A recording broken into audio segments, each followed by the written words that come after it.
Les dégâts sont impressionnants. Dans la vieille ville de Kos, c'est un petit miracle, si certains bâtiments tiennent encore debout. Au lendemain du séisme qui a frappé l'île, les touristes et les habitants ne peuvent que constater l'ampleur des destructions. En été, la population de Kos frôle les 100 000 personnes. Hier, à 1h30 du matin, les rues étaient encore animées quand la terre a tremblé. La télévision est tombée. Pendant 20 secondes, c'était quelque chose de choquant.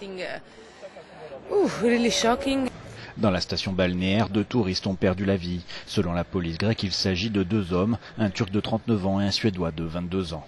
En tout, 120 personnes ont été blessées par la secousse de 6,7 sur l'échelle de Richter. Tout d'un coup, c'était comme si un train passait au milieu de la pièce. J'ai dit à mon fils que ça ressemble à un tremblement de terre et qu'il faut partir. Malgré les dégâts, les connexions avec le reste de la Grèce devraient reprendre rapidement, comme l'explique à la télévision le porte-parole du gouvernement. La situation est normalisée et tout est sous contrôle. Un temps fermé pour évaluer les dégâts, l'aéroport de Kos a rouvert dans la journée pour permettre aux touristes de se rendre sur le continent.